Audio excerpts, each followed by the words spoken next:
Howdy Boneheads, and welcome to the first Bonehead Art Competition Showcase. If you don't know what this video is, I challenged the artists in this community to submit artwork relating to a specific prompted theme. For last month, the theme was simply Bonehead, meaning anything related to the channel. The new prompt, if you haven't seen it in my community posts, comes courtesy of my girlfriend, Gothic. If you want more information on this prompt and where to submit, go ahead and check community posts, but in the meantime, let me show the incredible art I received for last month. All the art will be presented in no specific order except for the winners at the end, and the social links for the winners will be in the description for this video. This is my first time making a video like this, so the format might change in the future, but without any further ado, let's check out this art. The classic outfit from the Hells of Our Own Making video, complete with some characters from those stories, captured my hairy chest well, thanks for that. I love the pose I'm in, it feels like I'm ripped right out of one of those drunken interludes. I love the black and white of this piece, the way shadows are utilized to make it clear this mouthless Brian is illuminated only by the computer screen, the shady and enigmatic Dorian smiles hovering behind him ominously. Very unsettling, it looks like an illustration from a horror novel or a comic. Darkness again used as a powerful tool for making a scene more ominous. I love how the headlights of the car are shaded, showing the scale of the monster in the woods without clearly indicating its full size and shape. The bicycle in the dirt tells a subtle story of other potential victims of this creature. Little trippy bonehead split with some Uzumaki eyes. I love the design of the skull half, it looks happy and alien in just that perfect skeleton way. Also, now I know what I'd look like if I went blonde. Whoa! I'm not this hot in real life. I look like a romance option in a visual novel, which is not an insult by any means. Look at those eyes. What has he seen? Also look at that eye. And that shirt. Both real pieces of apparel that I don't own anymore. Love the colors, the shading, the flowy hair. Super cool. My feelings on Longlegs are complicated, but my feelings on this piece are not.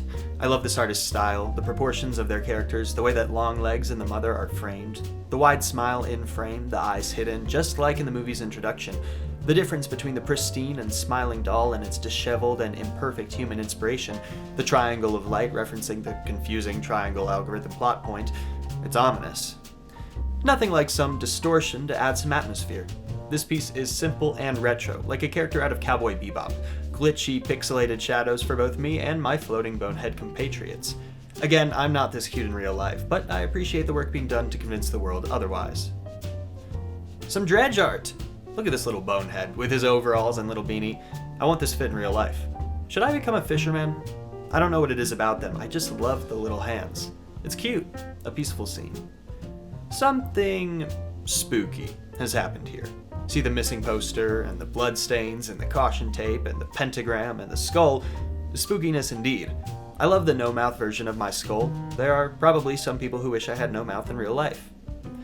Well, this is ominous. Again, shadow work for the win. The unsettling, uncanny appearance, the light smile, the direct eye contact. It's cosmic and strange. Could be Gabriel from Mandela Catalog, or just a creature designed specifically to haunt me. Either way, it does the job. This one's an animatic. That's rad!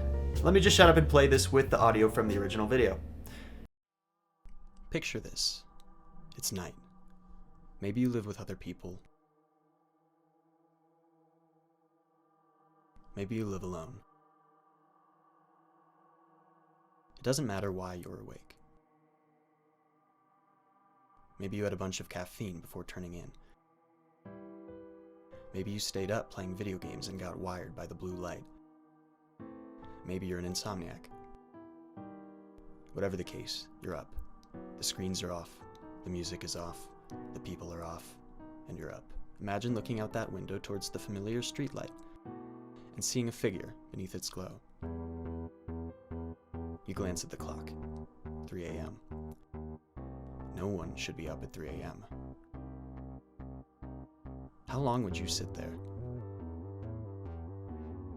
Maybe you'd go back to bed.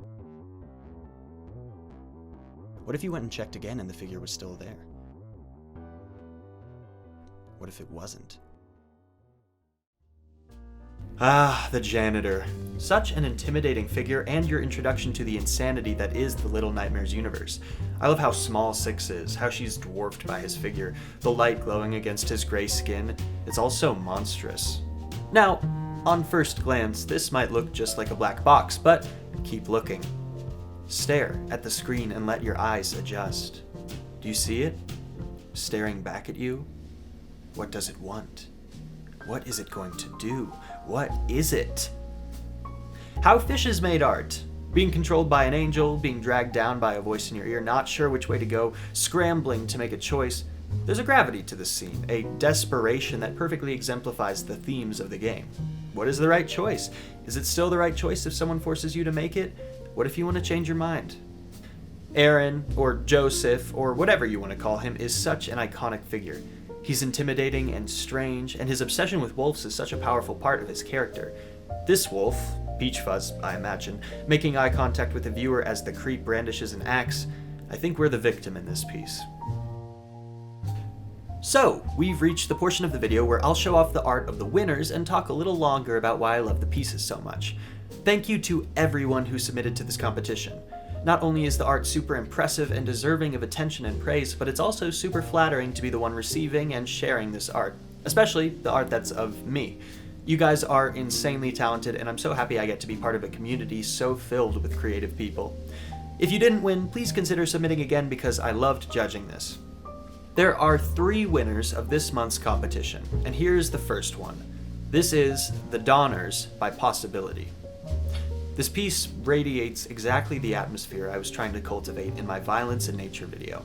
The scene is swallowed by night, and the violence on display is accented by the gleam of light against the snowy silhouette, my glasses, and of course, the raised axe. Just moments from thundering down into whatever body is hidden from full view. The shot is clearly pulled directly from the video, but what makes it so cool for me is how it embodies the spirit of storytelling. Here we have myself delivering a story about violence long past, a crucial and horrific point of American and human history, and as I deliver it, the echoes of the violence appear around me, ghosts of the past made real and present for just a moment, through the insanely powerful medium that is storytelling. The question hovers in the air, the one I opened my video with. I wonder which one of them considered it first. The underlying theme, the acknowledgement of the potential for violence that hides within us, waiting for its opportunity to be revealed, an uneasy ingredient in this larger combination of uncomfortable topics. What a great piece. It's detailed in certain ways like the design of my jacket, but simple in others like the silhouette or my face. Great work. The next winning piece is called Teaching Connor About the Camcorder, July 25, by bajablastflavoredsaxreed, and dude, that's me. Like, for sure, I recognize that I was drawn a couple times in a couple different styles, but this looks exactly like me. To such a degree that I'm fairly certain I know exactly which photo was used in reference here. There's something so cool about being represented so well in reference to the work of another creator you personally respect. Brian David Gilbert's work was such an inspiration to me growing up that seeing something like this genuinely shocks me a little bit. The detail and coloring on my face and on the TV itself is phenomenal, and along with the glitching gives the nostalgic but haunted feeling to the piece that the video being referenced is full of. Hovering in the background is that strange black figure, not just a representation of grief or loss or the cycle of remembering, but now a representation of so many other horrors lingering behind me. I'm so impressed by the skill and style of this piece. Great work. The last winning piece is actually 3 pieces. The collection is called The Nightmare's Lens by Shameless Shabby. What you're seeing here is completely original character art for potential Little Nightmares villains and protagonists, expertly portrayed and terrifyingly original. The monster, known as the Photographer, has a camera for a face and a large extended and drooping head, from the mouth of which, like a paper tongue, a reel of horrifying photos of his child victims lolls horribly.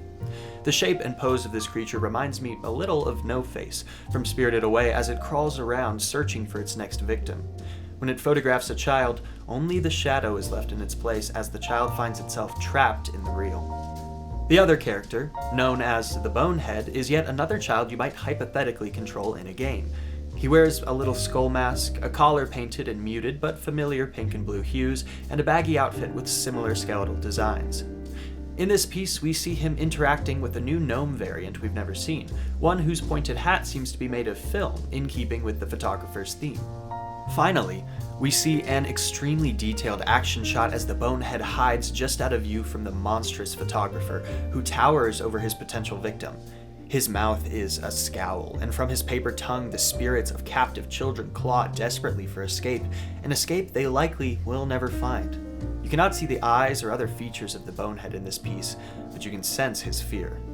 There are so many awesome little details in this piece, from the faint pink and blue hue in the background, to the gnome hiding in the action shot, to the makeup and design of the characters with the photographer's suspenders, to the bonehead's little rope belt.